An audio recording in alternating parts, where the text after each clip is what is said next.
Hey everyone, we're so glad you're here. Today we're with our friends at Upstart. We're going to be talking about 2024 dealership dynamics and bridging the digital divide.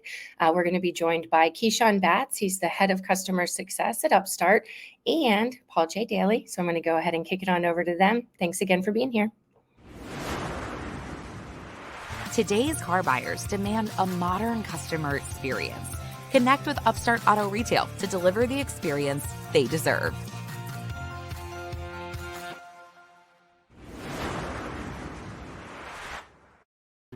Thanks so much, AMJ. Hey, Keyshawn, it's so great that we get to do this together. We don't need Kyle here. He's at Disney somewhere, so you and I get to jam together today. I'm excited. Welcome. I'm excited. Thank you for having me. We'll make this the most magical place on earth today. Oh my gosh, coming out swinging. Look at this. So I was watching the social media promo that you made with Kelly on our team, and you had a hat on at the time, and you were like, look, I'm just going to be the other guy with a hat and a beard. Beard game strong, but no hat today? Yeah, no hat today. I think for many of my friends on LinkedIn that saw that hat, I was like, why is he wearing this hat? I thought it'd get some good engagement for us as a team. And I think those that know me personally know my wife is a celebrity stylist, and she would not allow me to wear that hat today. So I'm sure she's out there watching as well, ensuring that my shirt is laying the right way and I'm keeping my posture. So excited well, if she's a celebrity stylist, that makes you a celebrity. But I'm excited to have you here. Very important topic, bridging the digital divide. So much conversation happening about what happens between online activity, in-store activity. What are the points where people get exhausted? And you all put together a really great dealer survey. I always think it's great when the dealers are the voices that are being heard, and because dealers always want to hear what the other dealers are saying. So just tell me, like, what motivated you all to do the survey, and just give me a few bullet points on kind of the umbrella of why you did it and how you did it.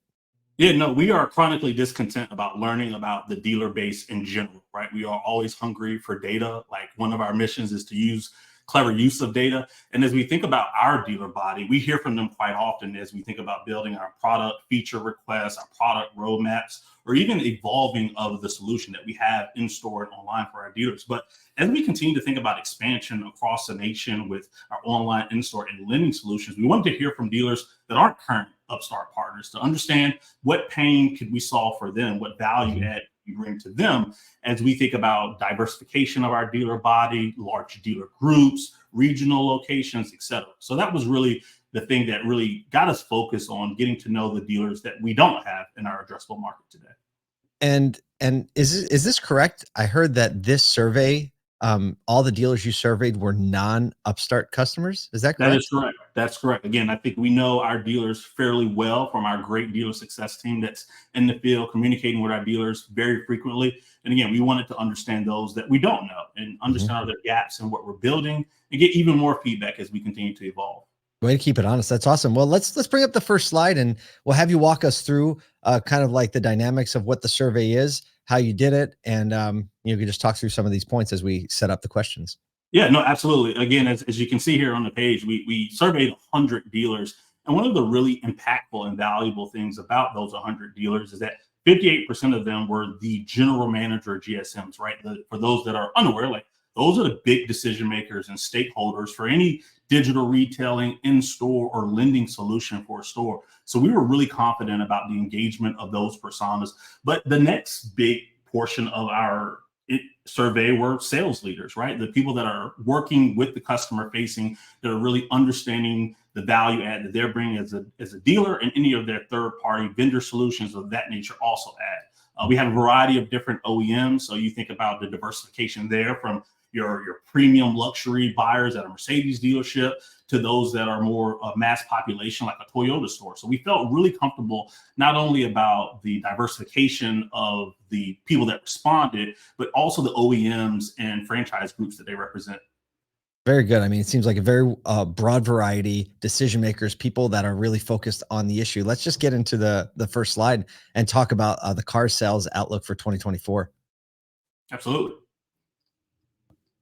So as you think about these dealers that we surveyed, as you can see here, in a fair portion of them, almost half of them, predict higher car sales this year. And some of that is largely because, if any of you that know the automotive business, our dealers are resilient, right? The dealers have met every challenge over the years, whether it was cash for clunkers or if it's the electrification of the automotive fleet, dealers will find a way to be successful. Dealers will find a way to sell cars. So it's really of no surprise here that many of them believe that they're going to have higher sales. And as you can see here from an OEM perspective, some of that higher gross is really reliant upon Ford, Kia, and Honda. And depending on which news articles you read, I think you can find some breadcrumbs in some of their strategic goals for the year, whether it be electrification, whether it be diversification of their fleets and vehicles that they have available.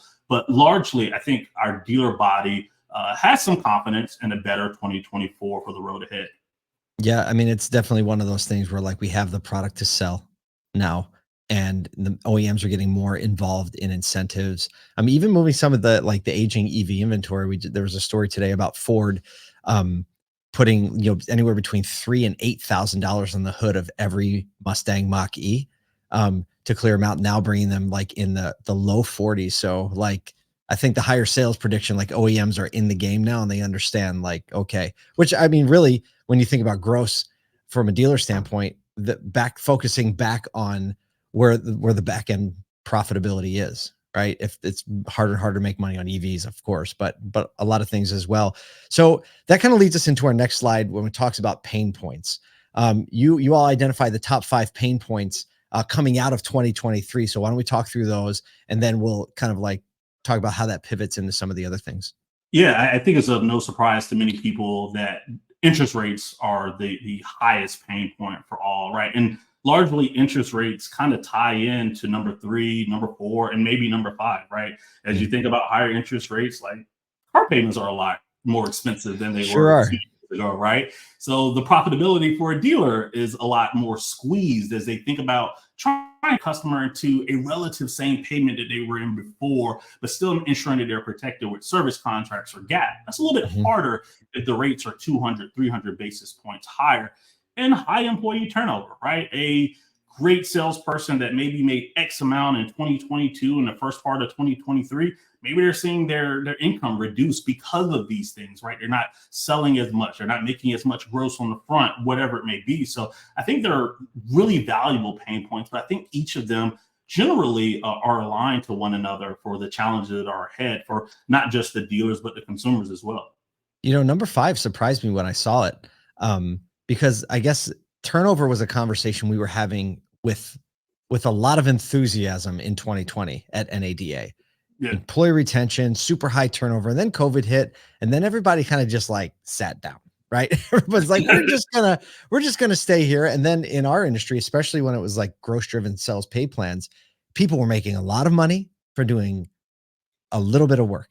You had the car, but I wonder how this washes out, because you start thinking about where else is a highly paid sales professional going to go that is any different, right? Yeah. Where the grosses are changing anyway. But high employee turnover, that's really the first I'm hearing of that in this survey. And it's bringing me all the way back to 2020 pre-COVID, when that was the conversation everybody was happening. So it'll be interesting to see if that remains a pain point through the end of this year, because there's, it's a pretty widespread situation that we have. Yeah. You feeling me?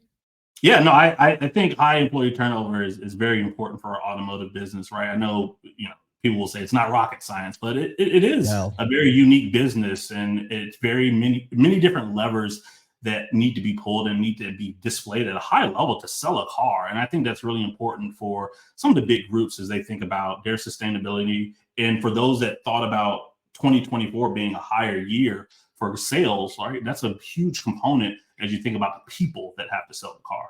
Makes a lot of sense. All right, we're going to get a little bit deeper. So get into a little bit more specific answers. So we have a few more slides that we're going to go through with some specific answers. So let's go to the first one. Yeah, so 55% offer instant pre-approvals on their website. So that's really exciting, right? As you think about the online experience for customers and dealers, being able to get an instant pre-approval really helps the dealer, helps the consumer to be empowered with that approval. And thus the dealer knows that that customer can buy. They have that buying power that's available to them for that online experience. And I'm sure that number has continued to grow over the years, but I think customers are expecting it. And it's really great to see that dealers are growing their capabilities and their integrations to allow that for their customers to be empowered at the point of shopping for a vehicle. It really is. And, there's there's not many other products. I mean, if you can get pre-approval to buy, you know, a $500,000 home, right, relatively quickly and easily, I think everyone expects that you should know, can I buy this thing before you take all the steps to do it? And let's be honest, like a lot of people, if their credit has changed over the last year or two, right, because the economy has shifted, situations have changed, just life things come up.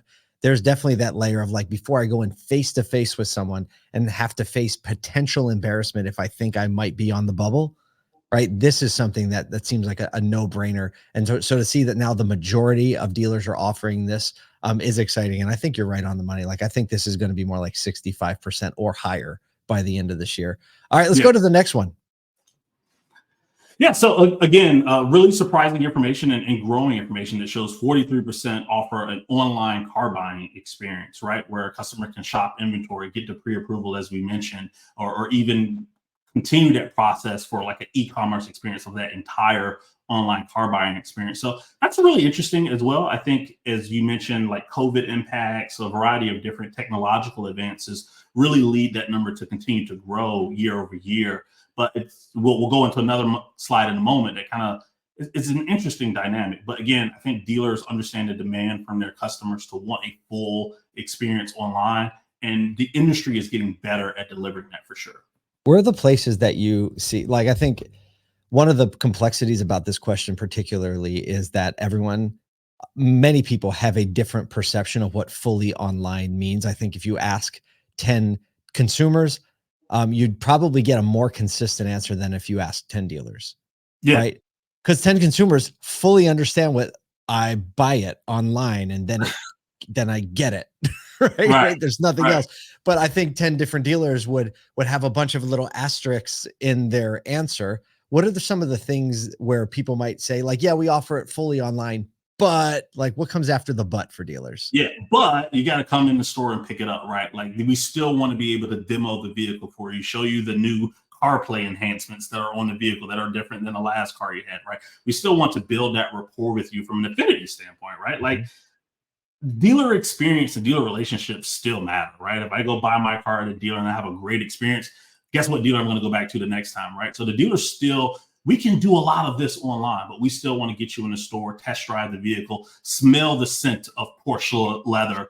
That's a little different than the car you may currently have. So I think that's the nuance, to your point, that this question maybe doesn't arrive at a final destination, but at least gives you the view of the customer experience and the dealer's availability to offer that online car buying.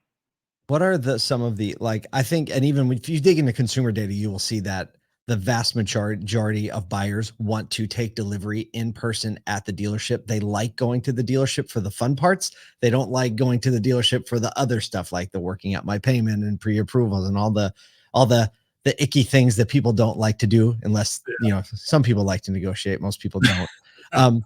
But what are some of the other, you know, aside from the like customer delivery and things, what are some of the technical things, whether, you know, signing contracts and inking things that get tripped up? I know that's different from state to state, but what are some of those back end things that might not allow some dealers to go full online transaction? Yeah, I'll take one of like the regulatory. There are some states that still require a wet signature on retail installment contracts, right? That's a stumbling block for some. Other items for maybe some of our near prime to subprime customers when it comes to stipulations, right? Like you're filling out your credit app, you got to approve, but hey, you got to provide POI. Before the dealer is going to give you that vehicle or deliver, they want to check and inspect that it's verified and it's accurate. And they may want to have you come in the store to give them that so they can, you know, ensure the validity of it. So there are still some nuances to automation, to verification, and even, you know, quite frankly, dealers don't want to spin a deal and end up having that deal get returned from the lender for a variety of those different things, right? So I think there's still some opportunities for the broader industry to improve delayed or canceled funding, automating steps, and quite frankly, rehashing deals, right? If I'm doing this online experience and I say, hey, Paul, I want a $500 payment, right? And let's say you get them to $520, you may not get that engagement by email or phone call that you would get in store, being able to really close that deal with the customer. So I think there are some regulatory, customer experience, and just sales processes that still require more engagement in person. And I think maybe some of our dealers would like. You know, so that slide saying 43% offer a full car buying experience is very, I think it's very interestingly ties to this next point that we're going to make. So why don't we throw the next slide up? Yes. Yes. So So 43% say we offer a full online buying process, but exactly, for many of the points that we just talked about, none of them had the entire process digitized in store. And I think that just goes to some of the things that you talked about a moment ago, or just processes that the industry as a whole hasn't caught up to. Again, stipulations not being automated is a huge opportunity, right? Like there's so much technology, there's so much data out there that customers shouldn't have the expectation of having to walk in with a pay stub, right? Like you go to a store and you want to buy a car, like some people are surprised that they're asked for a pay stub. So how do I get that? I got to go home. Like I got to go get my W-2, right? Like I don't have access to Workday on my phone. Like, there's a variety of different hurdles in that cause customer pain and dealer pain, because sometimes if you go home, I'm not coming back, right? So then the dealer is spending time calling. Yeah, the last thing you want them to do is leave. Right? Yeah, so it's the worst nightmare.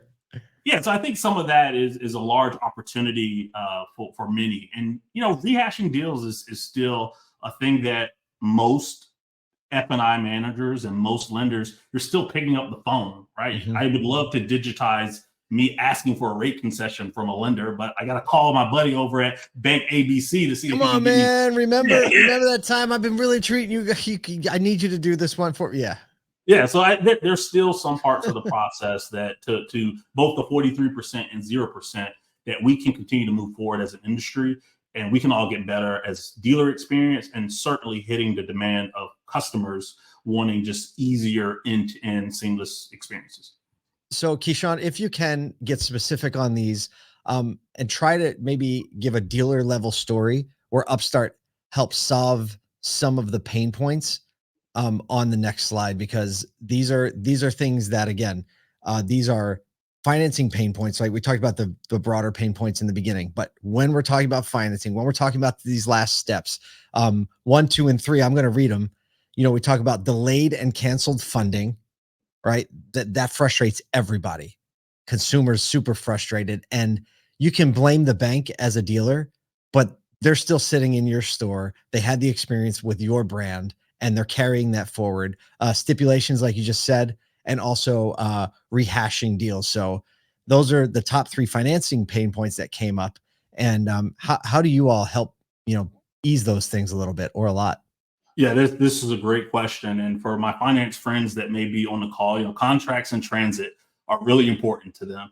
And we've got a great story. I won't say the dealer group's name, but we launched a dealer on our lending product in the Midwest this past quarter. And we had a customer testimony, right, that said like she had been trying to buy a car. No one would get her finance. The one lender that did get her finance had a high level of stipulations, right? And the dealer, for whatever reason, had put her in the car. The lender didn't accept the steps, had to go pull the customer back out of the car, right? So a relatively bad experience. Here's this young lady that was trying to get a car, thought she had the right steps, had to get out of the car. The dealer had to pull the car back, etc. But very bad experience.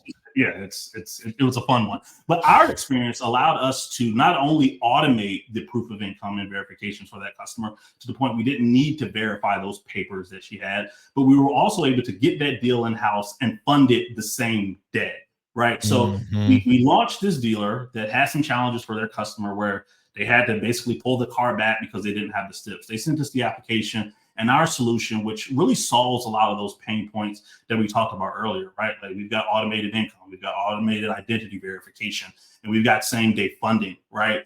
All of that was able to provide a world-class experience, not just for the customer, but for the dealer as well, that had potentially lost the opportunity to make gross on the front of that deal, back end profits, et cetera, right? We were able to not only delight the customer, but the dealer as well, that came back to us to expand our lending opportunities across their dealer body. So that's one of the things that I get really excited about, is seeing the technology work and seeing how it delights the dealer and the customer by solving these pain points that I think many of the people that are on the call probably feel every day, if not feeling right now, that is a current opportunity for us as an industry. I think some of the things that you mentioned in there, that it's easy to kind of like, you just moved through them, but have massive implications when it comes to specifically like regulation and all of the privacy stuff, like ID verification automated. What does that actually look like from your end? Because, you know, we've all known the stories like text me a picture of your license, right? That is just begging for trouble, right? Yeah. So how does it work through your platform? So we've got a variety of different tools and integrations. And one of the things that we are super proud of here at Upstart is our ability to use clever use of data, right? So we've got a variety of different data sources that we use to put into these machine learning models that predicts those things at a high level for us, both income and identity, that again, not only protects us as the lender, but also protects our dealer body as well, right? The last thing they want to do is sell a car to a customer that potentially is fraudulent for a variety of different reasons. And then that customer disappears and they can't get their car back, right? So like we are ensuring that technology protects both the dealer and the lending. Understood. So if you're on the webinar and you have a question that you want to ask, now's a great time to start putting it in the comments so we can start answering the questions.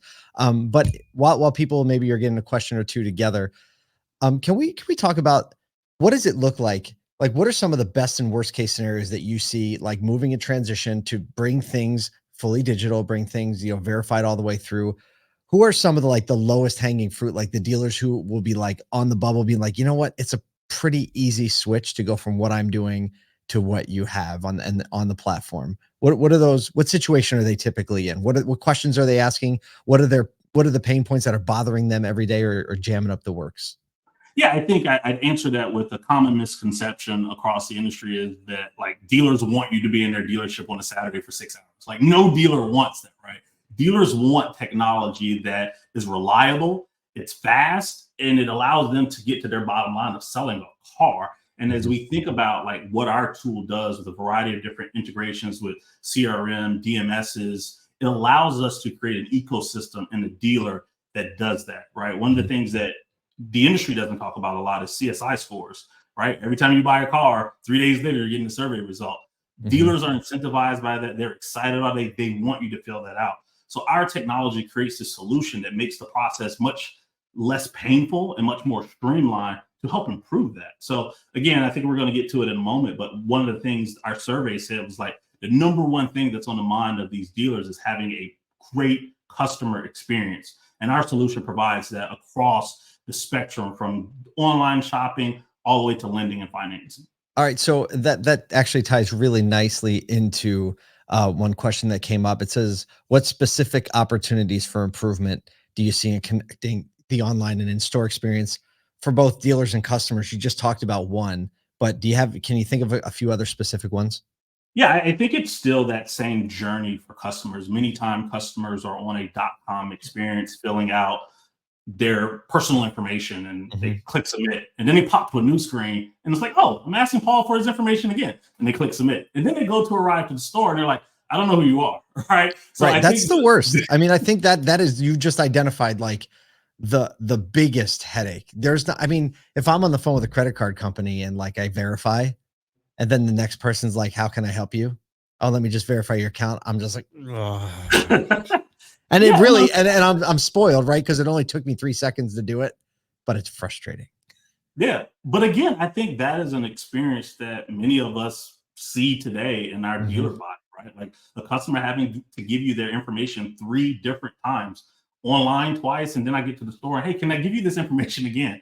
Right? Yeah, No, I just gave it to you. Don't you have it? So I think that's a huge opportunity for the industry as a whole. It's to streamline that process. If Paul mhm. selects this new Audi Q8 that he wants to buy and he gives his information on the .com experience, when he walks into the store, all that information should be there. And quite frankly, the finance manager should have all that information. The desk manager should Absolutely. have all that, right? So it's just easy, right? So the finance manager isn't having to retype this and that's like if you could just streamline that experience for customers, I think the process would be faster, be more delightful, and people would sell more cars.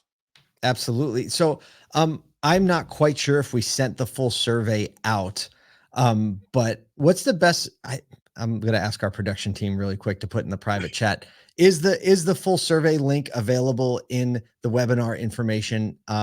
It's available at the website, is what said. So, we're also going to be sending it Friday, with the recap that you got for registering for this webinar. So you will also get the full survey results as well. Keyshawn, anything that we didn't cover that you just want to like burning desire, want to, need to communicate or say, or something that's like sticking out, like, off the record, give me an off the record statement on the record. Yeah, I don't know if my PR team would let me give an off. They won't. I'm pretty sure. I just try to make the legal department nervous when I say that. Yeah. Yeah, I get in trouble sometimes with things I say, so I'll try not to get too risque here. Off the record, but on the record. Yeah, I think I've been a part of automotive for 20 years, and part of a time where same day funding was some runner coming to the bank to pick up their check, right? And the automated approval was me calling you to tell you that your fax application that was sent was approved. And I'm really excited about where the future of automotive can be, right? Some of the things that we've talked about here, and even like what the next big thing is, right? Like 20 years ago, Dealer Track and Route 1 did not exist, right? And think about the value add that brings.